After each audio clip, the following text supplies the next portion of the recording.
Desculpa, só para não perder o costume. Onde eu tava mesmo, me perdi.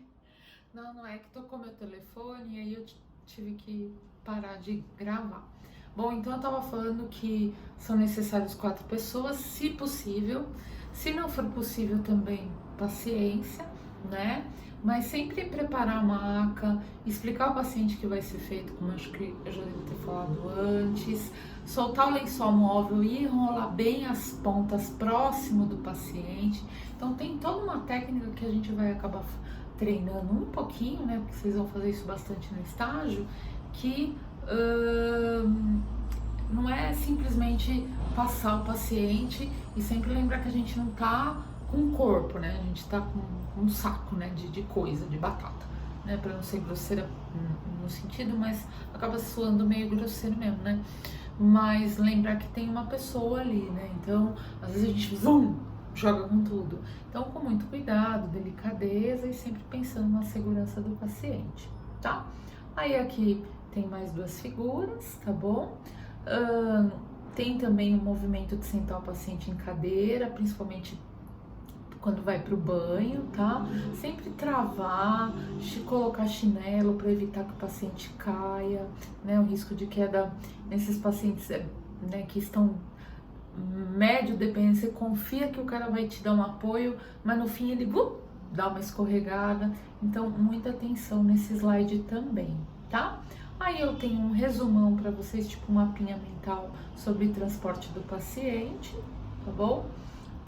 Sobre transferência, como que a gente gira, porque eu não tenho como conceituar muito bem isso para vocês, né? Isso é muito mais prático, por isso que eu coloquei bastante figura para vocês darem uma olhada, tá bom? Planejamento sempre, né? Avaliar a distância que vai ser percorrida, obstáculo, tempo, né? Para onde a gente vai levar esse paciente, selecionar se é melhor cadeira, se é melhor maca, né? Isso às vezes você quer levar o paciente de cadeira, mas o paciente não tem controle de tronco. Às vezes é melhor levar na maca, né? Definir quem vai te ajudar, né? Se é uma físio, de repente o paciente está customizado, ou se você acha que julga que precisa ser um médico, ou você julga que não precisa, que você e mais seu colega conseguem transferir numa boa, né? Por exemplo, pacientes de UTI sempre são transportados com um anestesista junto, né?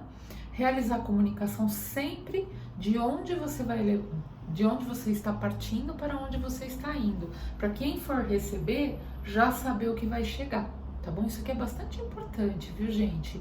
Essa passagem de plantão, de como o paciente está indo, como ele está indo, de que ele está indo, como que ele vai chegar, para a pessoa já se preparar e não ser pega de surpresa, tá bom?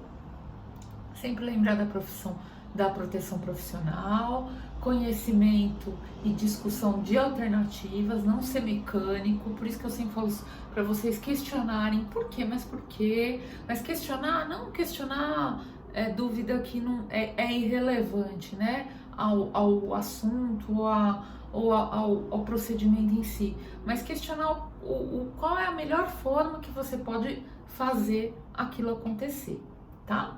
Então aqui eu mostro para vocês, é um dispositivo que é um colchão que rola, assim, eu não sei, vocês vão ver isso na prática lá no hospital e aqui talvez em algum filme eu consiga colocar para vocês, mas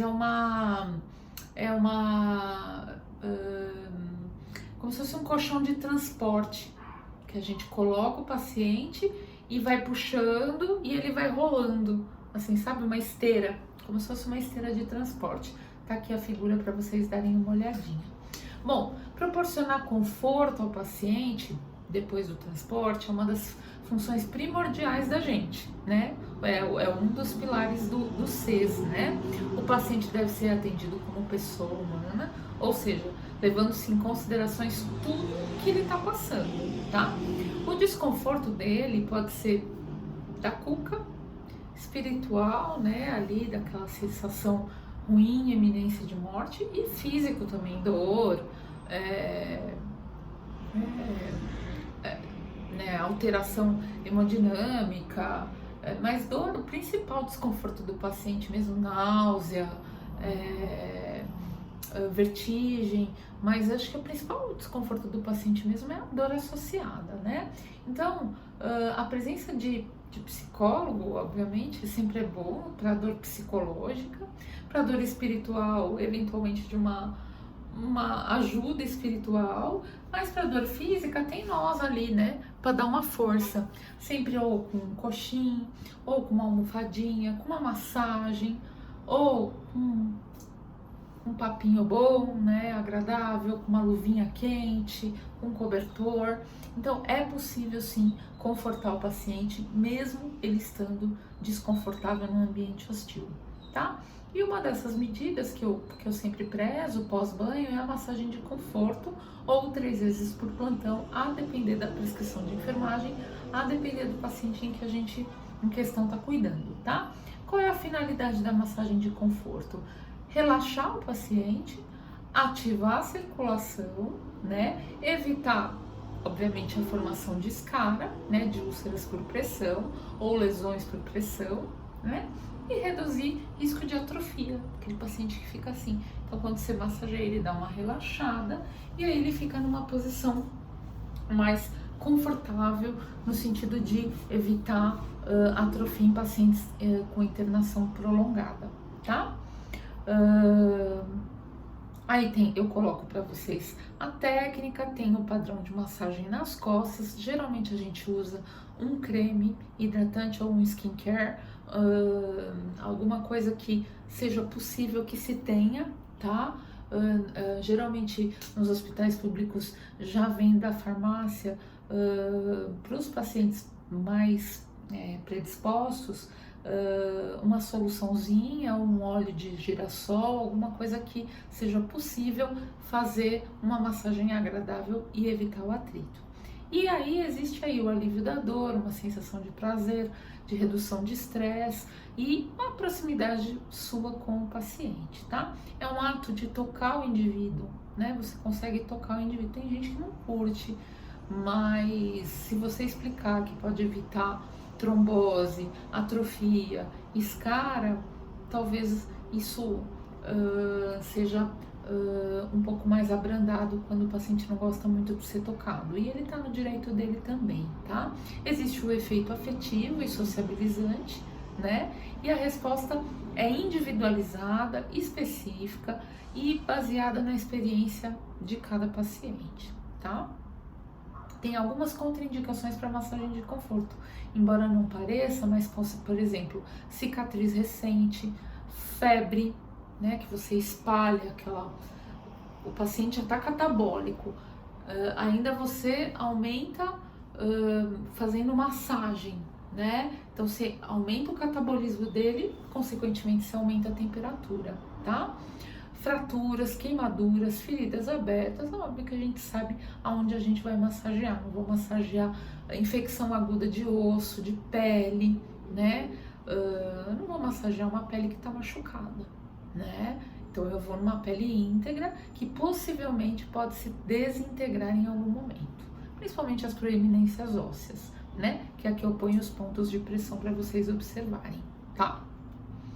Aí tem aquele reloginho de mudança de decúbito que eu acho bem legal, eu apresento vocês a eles, né? A ele. É uma estratégia que é usada mundialmente, né? Que de 2 em 2 horas você vai olhando ali o reloginho, que às vezes fica na beira do leito. Ele é meramente ilustrativo, mas tem lugares que tem relógio, que até desperta de 2 em 2 horas. É uma estratégia de lembrar, assim, a equipe de movimentar esse paciente e evitar úlcera por pressão, lesão por pressão, e evitar também que ele fique na posição. Veja, a gente sentado 10 minutos já cansa na mesma posição. Imagina você colocar o seu dedo indicador, ó, eu vou colocar 5 segundos, ó como ele já fica amassado, né? Então imagina ficar 10 horas na mesma posição, né? Existe a posição cirúrgica, por isso que a gente acolchou o paciente, vocês vão aprender se Deus quiser em centro cirúrgico, mas a mudança de decúbito é uma medida de conforto extremamente rigorosa, muito efetiva e milenar, né? A gente nem contesta isso, que isso não seja uma boa coisa, tá? E aí eu coloco as posições do corpo, decúbito dorsal, ventral, lateral, ortostático, Trendelenburg, que é quando a gente eleva os membros inferiores, principalmente, por exemplo, alguém te fala, ai, tô me sentindo mal, tô meio com a pressão baixa, você, já levanta as pernas para cima do paciente, como se você garantisse, favorecesse um retorno venoso para melhorar, otimizar a chegada do fluxo sanguíneo no coração e melhorar a pressão, tá? Aí tem a litotomia, a posição de Fowler, que é uma posição tipo ginecológica, e a posição de sim, né, que é aquele semidecúbito ventral, tal. Então tem algumas posições. E hoje em dia que a gente tem ouvido muito falar é a posição prona, que a gente deixa o paciente de bruço para colocar o pulmão para cima no COVID, né, principalmente nas doenças que acometem o choque pulmonar, para tentar diminuir a tensão em cima do tórax, tá bom? Mas, putz, eu vou ver se eu acho um vídeo de prona para vocês e coloco aí durante o final de semana na plataforma, para pronar um paciente entubado, cheio de catéter, droga, etc., dá uma instabilidade hemodinâmica, não é só o risco não físico, mas tem físico assim de perda de dispositivo e tudo mais, mas tem uma instabilidade hemodinâmica, porque você muda os órgãos de lugar, né? O cara estava deitado no decúbito dorsal, de repente você movimenta o mediastino dele e o peso do pulmão em cima do mediastino, que não é muito favorável para um doente crítico. Mas não vou discutir isso com vocês, é só um a mais aqui, um plus, para vocês verem, tá? Então tá aqui as posições. Hoje eu coloco aqui a foto, né? A posição que o paciente fica deitado sobre o abdômen, com a cabeça voltada para o lado sempre, né?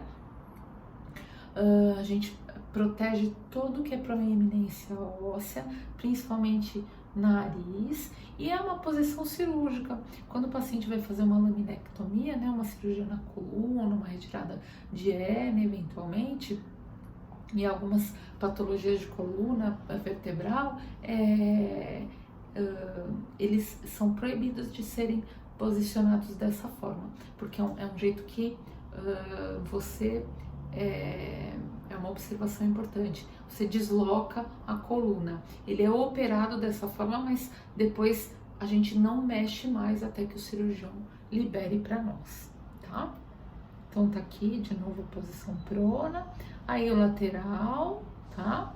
A posição de Sims, a posição genopeitoral ou a Fowler, a ginecológica, né? A litotômica, que é considerada uma pequena modificação da ginecológica, não precisa decorar isso, só dorsal, lateral e prona, tá?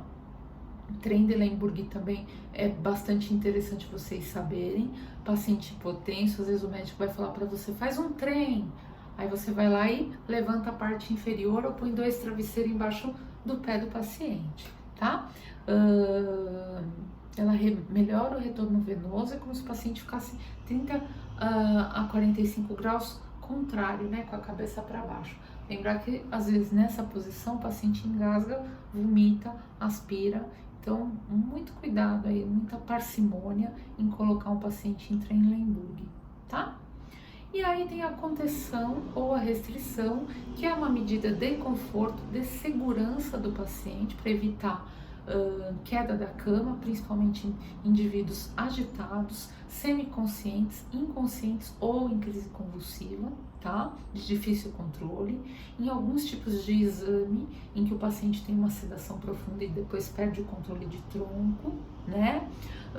Pacientes grandes queimados com afecções de pele para evitar que se coce, ou pacientes que acordam no pós-operatório para evitar que tira sonda, catéter curativo, acesso, isso às vezes se perde uma cirurgia porque você não conteve o paciente da forma que precisava, tá?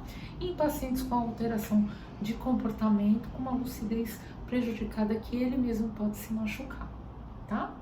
Então aqui tem os tipos de contenção, lençol, faixa, colete, tábua, tem um monte de coisa que dá para fazer a contenção do paciente, tá?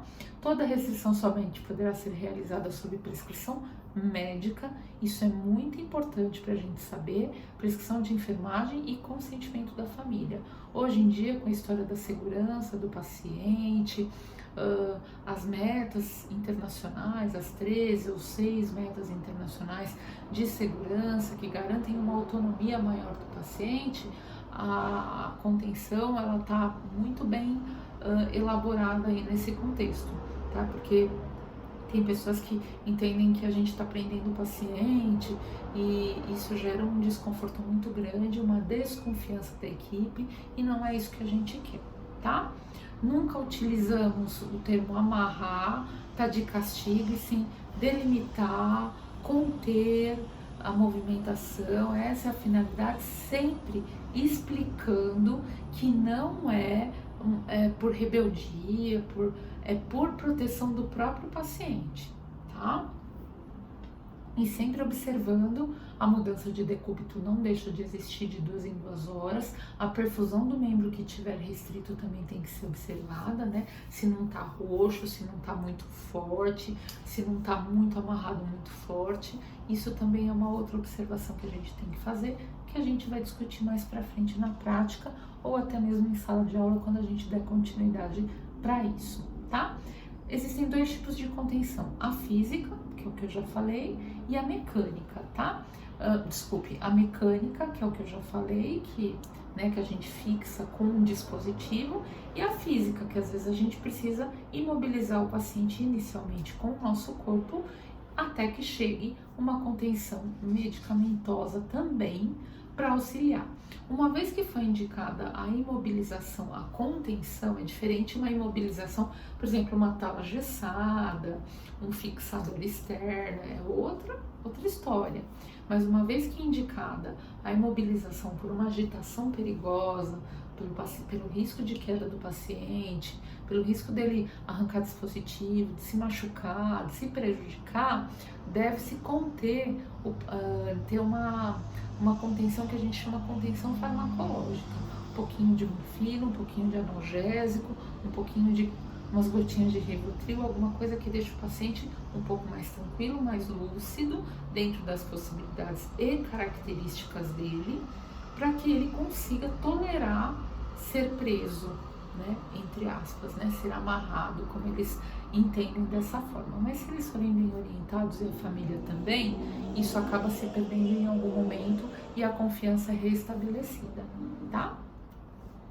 Então aqui eu demonstro para vocês os tipos de contenção, tá? Contenção mecânica, e os pacientes que apresentam deficiência na mobilidade, atividade e percepção sensorial necessitarão de assistência para o seu posicionamento e para o seu reposicionamento, ou mudança de posição em intervalos regulares, para aliviar ou facilitar a distribuição da pressão, proporcionando conforto e prevenindo o desenvolvimento de lesão por pressão.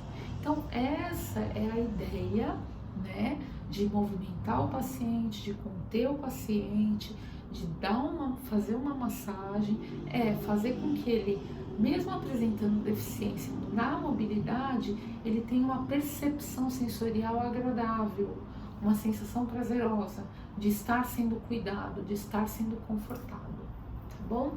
Então aqui eu não vou me alongar muito mais. Um bom final de semana para vocês, tudo de bom, se cuidem, fiquem em casa quem puder, quem não puder se cuida aí, né? E se der para dar uma lidinha no capítulo, ok, senão a gente discute na próxima aula o que ficar de dúvida, tá bom? Um abraço, bom final de semana aí para vocês e bom descanso.